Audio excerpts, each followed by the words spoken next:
Hi guys, and welcome back to the Bird Photography Show with Glenn Bartley. Hey everybody. And me, Jan Wegener.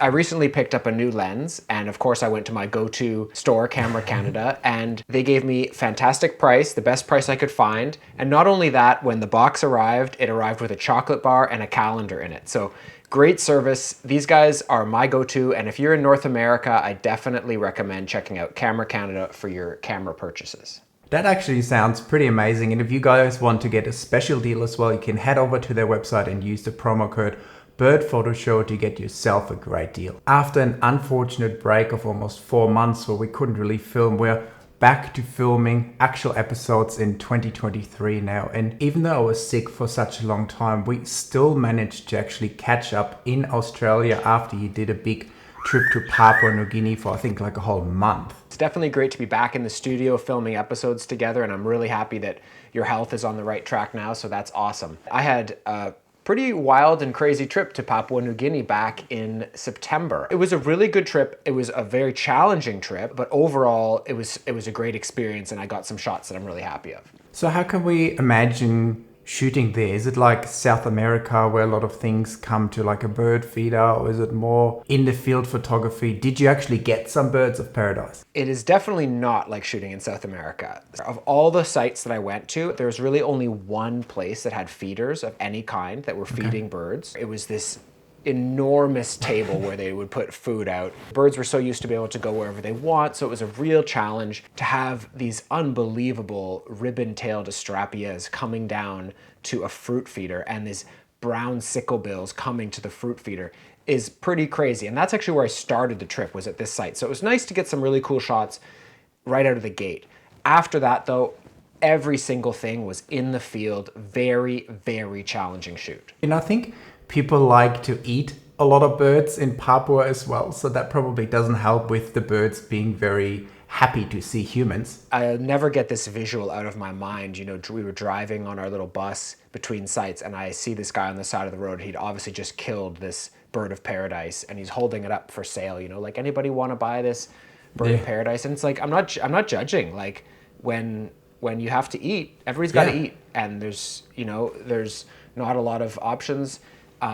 Hunting is very prevalent there. Even the guide that we had as our bird guide told me proudly of how much he hunts birds and how he loves to eat the birds, even the smallest little species, that he was telling me how good they are. And of course that means that the birds close to the areas where people hunt, which is everywhere, are very, very, very shy. You sent me a lot of photos with people with massive machetes on their shoulders, and I know there's always a little bit of like almost like a civil war or like tribal wars going on. Did you feel safe while you were there? In Papua New Guinea, there's more than 800 languages spoken, so that sort of suggests that there's potentially that many different tribes and different groups of people, or at least there have historically been.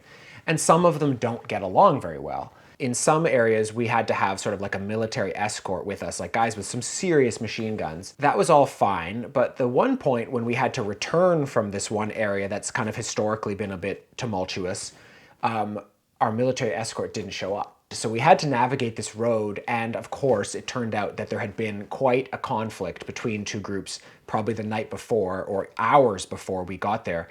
It looked like the one group had gone into the other group's area and actually burned down a bunch of their houses. As we drove through that area, the men of the other tribe were all with their faces painted up, machetes, bows and arrows, and you could tell it was a very serious situation, and it was extremely tense driving through there. And we actually were lucky.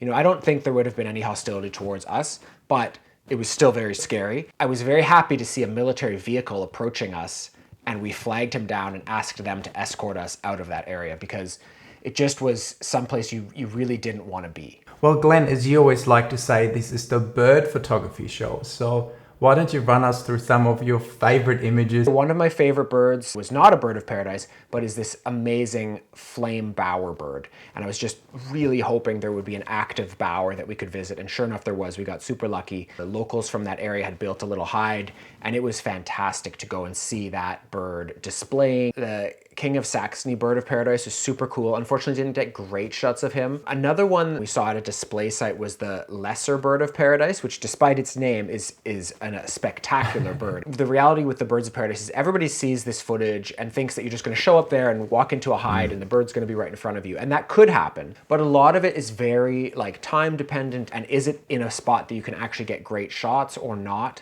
And then, you know, it's just like building a portfolio. Like, I was really happy to see some of the pittas that are there. You know, some of the understory birds were cool to see. Kind of tried to find a whole variety of birds and just get some great shots of whatever I could.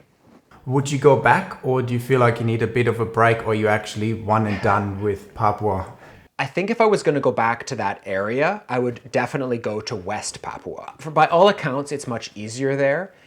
There's a little bit more of a kind of ecotourism aspect, but as you say, probably not for a few years. Oh, by the way, Yan, in one of the last videos, I mentioned that I had picked up an Osmo Pocket and these really cool little wireless mics from Hollyland. They're called the Lark M1. So I was able to test these out in Papua a bit. It was giving like really nice quality video, very stable with the gimbal, which is awesome. The only thing I found a little tricky is that the screen on it is like pretty small. I mean, it's pretty tiny. So when you're like holding it out, or if you set it on a tripod, you really can't see that well what you're filming. So that was my only kind of like negative, but the footage is good and the stabilization is very good.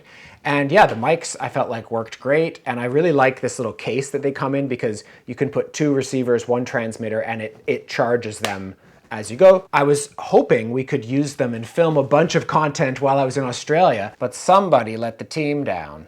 Yeah, well, it certainly didn't go as we planned, did it? But we still made the most of it. I was kind of just crawling around trying to get to places. And even though we had some challenges on the trip, it was still fantastic. I mean, I'm really happy with the birds that we saw and the images that we got. You know, no complaints. I just wish you had been feeling a bit better. I do too, actually. And the first spot we visited was O'Reilly's Rainforest Retreat. One of the main birds you want to get there is that spectacular Regent bowerbird, that black and yellow bird. It looks amazing. There's some other cool birds as well, like the satin bowerbirds, green catbirds, king parrots, crimson rosellas, and the good thing is a lot of the birds are relatively tame there. The contradiction between trekking through the muddy jungles, land leeches, birds that are terrified of humans and don't want to get anywhere near you in Papua New Guinea, and then the first place we go in Australia is like literally the birds are landing on your head. Also because you're in a 5-star villa sipping coffee in the morning while the birds land on you. So that increases the level of comfort even more. Definitely, definitely. But what's crazy is that even when you have the birds literally eating out of the palm of your hand, it doesn't necessarily mean that it's a slam dunk to get incredible images of them. Of course you can get images. Of course you can take sharp photos and get some nice shots. Yeah. But when you're looking for like kind of perfection or like truly amazing, incredible images, it's still not guaranteed. You know, there's still so many things working against you. We knew that there was these eastern whipbirds up there hopping around this boardwalk, but every time we went up there, it was just foggy, super dark, like ISO 12,800, really, really rough conditions. So you have to do the best you can in the field.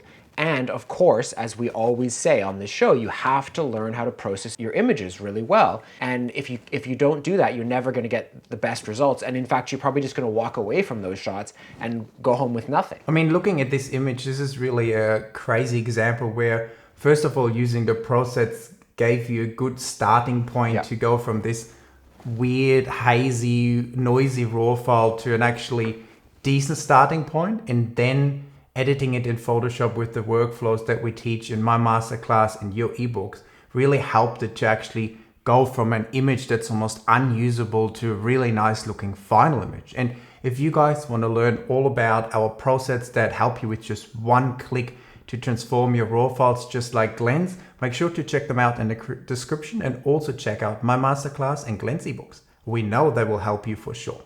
Regent bowerbird, satin bowerbird, king parrot, crimson rosella, the whipbird. I think we even found a log runner up there. Definitely some really nice quality birds to start the trip. One of the birds that I really wanted to get some better shots of was the beautiful rainbow lorikeet. Now, of course, they're such an iconic bird, but then when you're shooting them at a feeder, you realize that they are very aggressive. I mean, I was pretty shocked. These cute little lorikeets, just dominate. I mean, even the sulfur-crested cockatoo that's probably at least 3-4 times as big, it has no chance.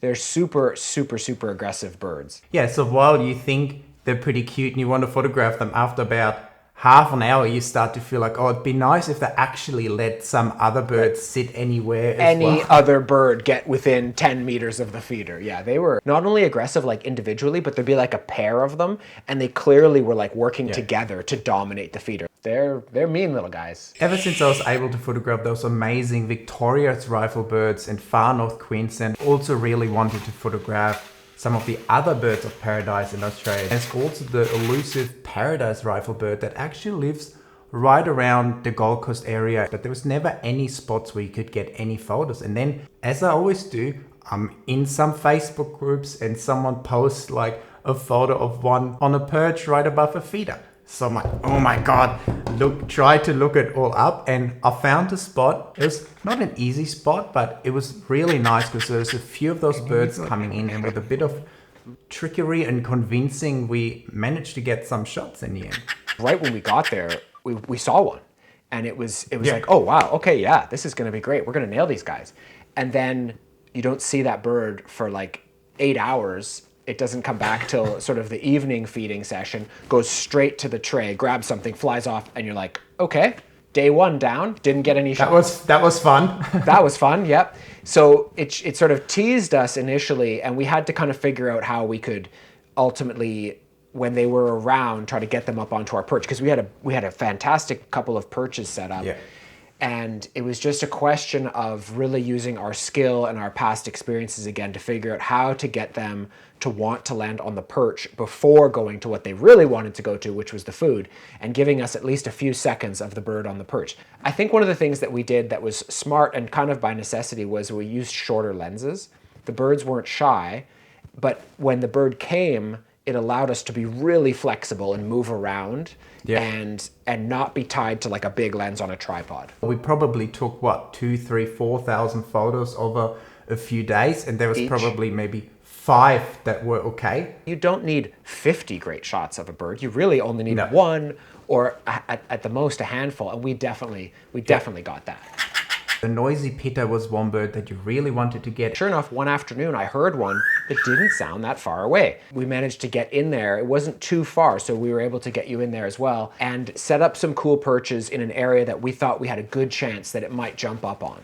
And I think the key here is really to understand the bird behavior, listen to the calls, because without knowing the call, you would have never known that the bird was right there. Listen to the bird call, found the bird, figured out that it actually likes this one log, and then you set up there. So we definitely got some fantastic shots. One of the days I was walking into town just to get a snack or something, and I noticed this kind of large field, and there was a ton of rainbow bee eaters flying around. I noticed that there was just this yellow steel post sticking out of the middle of the field. And immediately, as you would have thought the same, if I strap a perch to that thing, I guarantee you those birds are gonna land on it. So sure enough, got some perches, set it up, and once again, we're able to get the birds to do exactly what we knew they would. Now, the trip was kind of coming to an end, and unfortunately, Jan's sort of condition was sort of deteriorating. On the last day, it was just one of those magical mornings. I feel bad talking about it because you were not able to join me. The next 5-6 hours probably didn't go 10 minutes without taking a picture. It was just one of those sessions I honestly think I'll never forget. It was bird after bird after bird and just getting all these great shots. Yeah, sounds great. But no, I think all in all, while it didn't go exactly as planned, we couldn't do as much in the field filming, I still think we managed to get some good birds, some great opportunities. It was still fun to just spend some time together. We worked on some new products as well that we're going to launch eventually. We made the best of a bad situation, and that sometimes is what you have to do in life and in nature photography as well. And I'm definitely going to be coming back over to Australia before long, so we'll try again, scout out some new areas, and eventually Jan and I are definitely planning to do a tour or a workshop, a bird photography workshop together in Australia. So that will be coming in the years ahead. So before we finish up the show, let's jump back into everyone's favorite segment, the photos of the week. Glenn and I picked 3 photos again from Instagram, and if you want us to pick your images, make sure to use the hashtag bird photo show. When I'm looking for ones to show on the show, I just kind of scroll through, and I went on this one from CR Wildlife of this metallic starling. That head turn is perfect. It's got this little berry,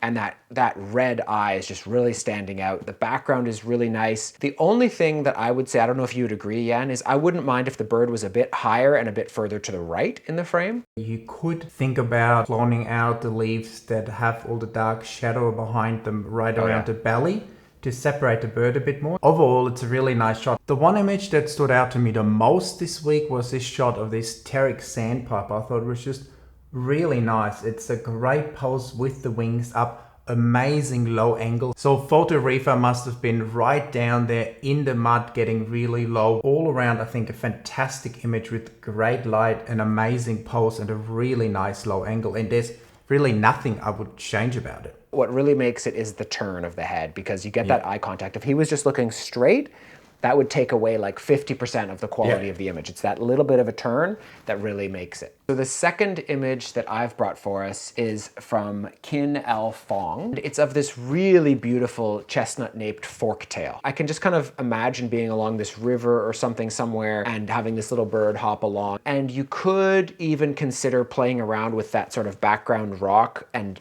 extending that out so that it was sort of a more homogeneous, rocky background. I think it's a really cool shot. It's definitely more the kind of habitat shot, and there's not much you can do because it's so close to the background that you obviously could never get the dissolved background. So I think it's actually nice, as you say, to see the rocks, because you just imagine it being in this like riverbed or something. The next image that stood out to me is of this diadem tanager. I just thought it's a striking bird. I assume it's from South America. Have you actually seen it in real life, Glenn? I have, yeah. It's a bird that lives in the Atlantic rainforests of Brazil. Beautiful, beautiful bird. It looks amazing. And I think this image would look a lot stronger if you actually just cloned out the bottom bits, the bottom reflections in the eye, just leaving one sort of bright spot and having a darker eye. I think it would benefit from that. And the only other thing I thought, I kind of wanted to crop it almost a little bit tighter and have a tiny bit more on the right hand side. I know Björn probably wanted to keep the branches on the left in, but I don't know if they add that much to the image overall, so I'd probably give it a little crop. But overall, a fantastic photo, nature photo of Björn Nielsen. For my final image this week, I've brought this stunning flame-throated warbler by Birding Crew, taken down in Costa Rica. It's not a standard perch. It's a really cool, like sort of chunkier perch, but then that has this little sprig, and it's got a lot going on. This sort of green moss, those sort of orange kind of funguses, or I guess it's like a fungus growing off of it. And even those orange funguses kind of match the same color as the bird's throat. Totally. It's a really, really top quality shot of this bird. Yeah, it definitely looks great. And what makes its image to me is definitely the orange chest playing off the orange on the perch. I think that's a very nice combination. My third and final image from this week is from French photography from South Australia, and it's just a female galah with its baby in the nest. And I thought it's just a nice, lovely scene. You have a nice sort of two-tone background. There's a bit of nice sunlight on the birds as well, and just a sort of nice intimate scene. The only thing I would personally probably remove here is those three little dark branches. Other than that, I think a fantastic image. I really like the shot overall. Nice light, kind of spot, almost like spotlighting the birds. I agree, I would take out those little twigs behind the bird, and I would also put the bird a little higher and further to the left in the frame, probably, if I was presenting it in this crop. This is an example where if you removed those twigs, you'd find that you could shift the bird a little bit to the left and a little bit higher. Well, that just about does it for this episode, guys. We hope you enjoyed this one. We're so happy to be back filming new episodes. I'm so happy that Jan is feeling better and that we're able to be back here sharing, talking about bird photography, and engaging with you, our audience. So thanks so much for watching. Thank you so much for all of the people who are supporting us by picking up our PROSETS packs or Jan's videos or my ebooks. That's kind of, we really appreciate that, and that does really help to support the content that we produce and to support the show. Yeah, we're definitely stoked to be back. And like always, if you enjoyed the video, give us a thumbs up, leave us a comment, and subscribe to the channel. And we will see you in the next video very soon. Bye, guys. See you next time, guys.